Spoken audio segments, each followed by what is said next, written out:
E aí, já pensou em ganhar muito dinheiro com um canal de corte igual esse daqui que você está assistindo? No primeiro link da descrição temos um aulão para você que quer começar um canal de cortes e faturar muito aqui na internet. Também teremos planilhas que irão te ajudar na hora de organizar a produção do seu canal. Tá esperando o quê?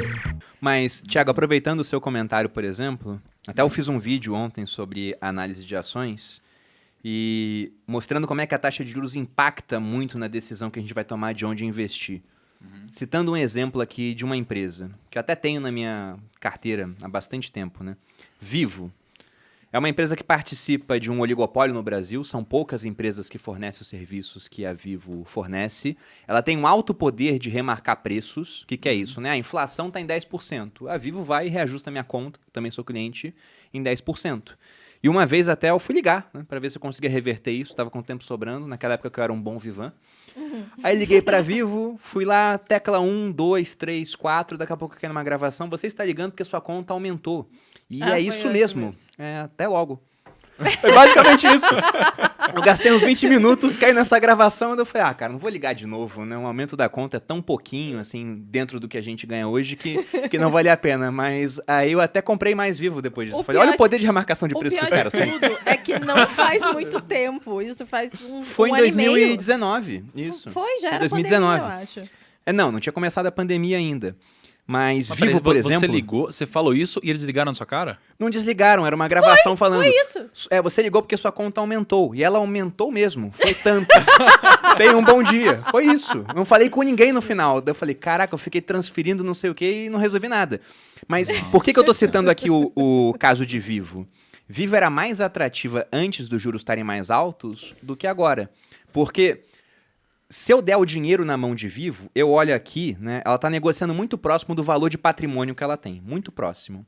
E a rentabilidade que eles conseguem sobre o patrimônio, que é essa métrica que o Thiago falou, que é o ROI, é de 7%.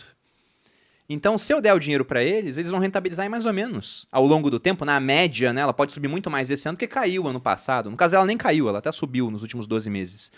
Mas eu tenho que enxergar que o retorno de longo prazo dela, é uma empresa que tem dificuldade para crescer, porque já é muito grande, vai ser mais ou menos esse.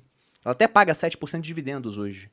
Sendo que na Selic você consegue 9,25%, talvez até mais. Ou pegando um título IPCA, alguma coisa, né? É inflação mais 5%. Tudo bem que a inflação já foi 10%, né? E a gente vai ter que ver agora a inflação do futuro, que deve ficar mais baixa por conta dos juros mais altos. Mas vocês estão vendo como juros altos são terríveis para a dinâmica da economia? Afetam os negócios, afetam o pensamento dos empreendedores e afetam também quem tem dívidas. Vamos fazer aqui, não vou fazer um minuto de silêncio, é muito tempo, né? 5 segundos de silêncio em memória daqueles que financiaram um imóvel por uma taxa fixa mais IGPM, pô. Imagina Eu não só, consigo fazer o silêncio. é muita coisa que ele tá pagando de juros agora. Isso aconteceu com a minha mãe. Nossa, Tadinha. cara. Teve um mês que subiu, ela falou 17% que ela tinha que pagar. Mas aí ela vendeu o apartamento dela para quitar a dívida do outro, porque inevitavelmente de mês a mês você sofre um reajuste e aí você sempre vai tendo que aumentar a sua dívida com isso, né?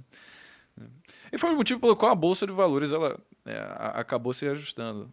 Você pega o próprio cálculo do valuation, tem uma variável que é a taxa livre de risco, né? Então a taxa livre de risco é o fator de retorno que você poderia ter a risco quase zero, basicamente. A gente poderia usar, por exemplo, o Tesouro Selic como sendo a rentabilidade da taxa livre de risco.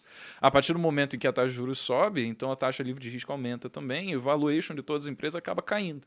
Mas, além disso, tem muita empresa que, como o Thiago falou, é endividada, né? Então tem dívidas pós-fixadas e acabam, se ela tem que pagar juros mensalmente relacionados à sua dívida, a perdendo valor de mercado, porque se ela está tendo que gastar mais agora, então quer dizer que o resultado dela no final do ano vai diminuir. Se as empresas são negociadas com múltiplo do seu resultado, quer dizer que agora o resultado vai ser menor, esse múltiplo pode se manter o mesmo, ela vai ter que ser negociada abaixo também. Não, isso afeta todas as empresas. Até, vamos supor que você quisesse fazer uma captação de dinheiro para a Vibrio, para o Sex Shop. Inclusive, tem plug anal para os convidados aqui. Poxa, obrigado. Mentira. Mas você entende que... Eu não vou esquecer, o Perini lá em Maceió. Nossa, eu passei a maior vergonha da minha vida. Eu sempre passo essas vergonhas. A gente tava na casa do Kepler, né? E aí eu tinha acabado de chegar, a Perini veio falar comigo, ele falou, ô Breno, tudo bem, cara? Ah, tudo bem. Breno, você já tem plug anal? E eu, bom dia, cara. Tudo bem? É assim que você aborda seus convidados? E depois eu Não, fui a gente abordada brincou por com um bilionário. Gente, eu nem conheci um bilionário. Aí eu conheci um e ele me perguntou sobre plug anal. Tudo culpa dele.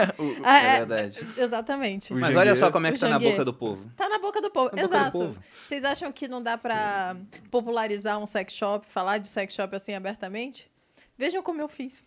Vejam Mas Bruno. o que eu ia falar era o seguinte, a Malu tá vendendo hoje, a empresa é lucrativa, tudo. Não Mas tô vendendo se a os empresa. juros estivessem mais baixos, ia ser mais fácil de você captar dinheiro, porque o pessoal tá mais propenso a correr risco e investir em ideias empreendedoras, em tecnologias que não existem, por exemplo. Já com juros mais altos, a gente até pode falar que as taxas de juros são para os ativos de risco, que esses ativos de renda variável, o que a gravidade é para a matéria. Puxa o preço deles para baixo. E isso já aconteceu com ações, já aconteceu com fundos imobiliários. Pode ser que tenha acabado de acontecer já. Pode estar no fundo e você está comprando num excelente momento, por exemplo. Você também, quem está aumentando posição agora. E a minha pergunta que fica, e com criptomoedas? A gente viu que o ano começou agitado para o Bitcoin, por exemplo.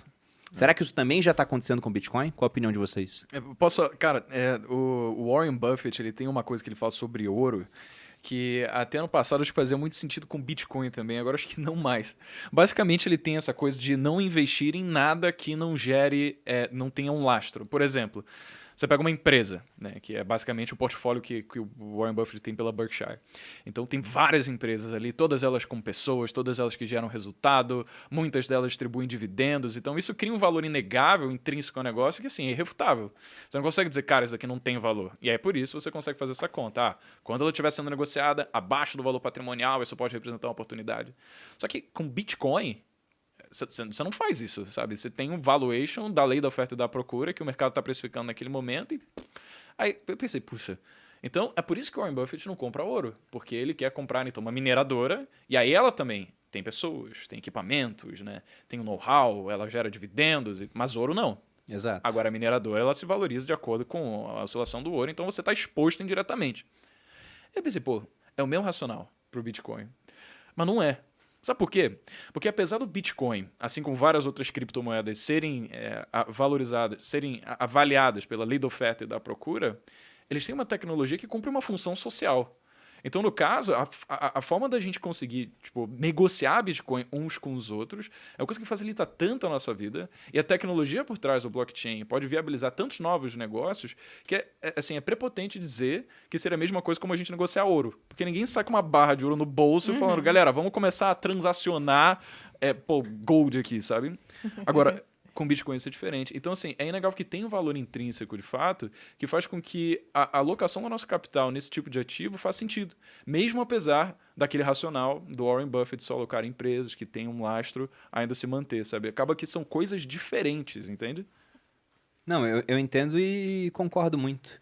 O Warren Buffett, por exemplo, ele investiu na mineradora de ouro. Muito pouquinho do patrimônio dele. Mas porque é um negócio, né? Vai vender o ouro, trocar por dólar. Como você disse, gera um fluxo de caixa capaz de pagar dividendos. E muita gente falava, o Bitcoin não é nem um ativo. Porque, afinal de contas, não gera fluxo de caixa, não é uma empresa, e não é para gerar de fato. E ele também não paga juros. O ouro também não paga juros. Só que a questão é que... Vou aproveitar que eu tô com nota de real na carteira, isso é raro, tá? Isso aqui também não paga juros. Como não paga juros, Bruno? Você falou da taxa Selic agora. Para pagar juros eu tenho que comprar um título público e aí o governo passa a ter um passivo comigo. Aí eu recebo juros. Ou vou ter que botar no banco. Aí quando eu coloco no banco, o banco passa a ter um passivo comigo. Aí eu recebo juros. O dinheiro em si, ele não paga juros. Tá difícil a vida, né? E com o Thiago? Bitcoin hoje já está acontecendo a mesma coisa. Você consegue utilizar plataformas para você emprestar isso, para fornecer liquidez, não só com Bitcoin, com várias criptomoedas. E aí você consegue um pagamento de juros, é o popular staking. Né? Lá no Viver de Renda Cripto o pessoal vai aprender sobre isso. Então, antes, eu sempre usava para o Bitcoin o mesmo raciocínio do ouro. O ouro vai muito bem com juros baixos. E o ouro começa a ir mal quando os juros começam a aumentar. Por quê? Para que comprar um negócio que não paga nada se eu posso comprar um título público com garantia do governo e me pagando 10% ao ano? Aí o ouro tende a cair. Né? Tudo bem que o ouro não está nem aí para o Brasil, é muito mais pensando em juro americano. Só que com o Bitcoin hoje você consegue muitas vezes uma taxa de juros de 2%, 3% ao ano. É pouca coisa? Mas é pouca coisa em Bitcoin. Conseguir 1% em dólar lá fora é bem interessante, né? 3% em Bitcoin eu acho muito bom. Então a verdade é que eu não estou nem aí se ele está caindo ou não. Eu tô sempre aproveitando para aumentar minha posição, desde que minha alocação permita isso. E a Malu também, né? Porque de vez em Não. quando ela fala, já chega de Gente, Bitcoin. Mas é porque já chega de Bitcoin, é muita coisa. E pra quem tá só ouvindo a gente, o Thiago afanou os R$ 10 que o Bruno Não, tá tinha aqui. ali. Olha, eu devolvi, hein? Não, mas é porque É o pessoal assim não que as entendeu porque eu notícias- ri. Ah, é verdade. Ah, Ele é que não já deu pra ver? devolveu. Porque quem tá ouvindo só Ah. Só o explicando. som, né? Verdade. entendi. Mas não, já tem bastante Bitcoin. Mas eu acho que a gente já pode ter passado, talvez, do topo. O pessoal sempre fica mirando o topo, aí depois a gente entra naquele mercado que eles chamam de inverno cripto, né? Onde os preços se mantêm baixos por mais tempo, lateralizando. E eu acho que esse é o mercado que as pessoas temem também. Porque você pega na pandemia, o preço caiu muito das ações, só que ele subiu muito rápido Muito, depois. Historicamente, muito rápido para qualquer crise. Né? Pois é, então foi realmente um V ali, né? E aí todo mundo falou, isso é a crise, né? Não sei quantos circuit breakers, não sei o quê, mas o preço recuperou. Agora, eu lembro quando eu investi em bolsa lá em 2010. E aí 2010 subiu, aí depois 2011 caía, aí 2012 subiu um pouquinho, aí caía mais. E foi caindo de 2010 até 2016. Foram Era 6 só anos. pra baixo, era uma ladeira É. assim de Era vizinhos. desesperador. Pô. Tanto que naquela época eu tinha mais ou menos uns 30% em bolsa, aproveitando para aumentar a alocação em Virou ativos que 15% eu depois. considerava bom. Eu fui aumentando, né? Só que também tinha dinheiro em renda fixa, tudo. Só que a bolsa era uma parte da carteira que tinha uma performance mais baixa do que a renda fixa. Eu tinha para composição de carteira. Certo. E os meus amigos no quartel falavam, nossa, você é muito arrojado. Aí quando a bolsa começou a subir, ficou todo mundo com 100% em bolsa. Aí, você é muito medroso. Por causa do cenário, pô.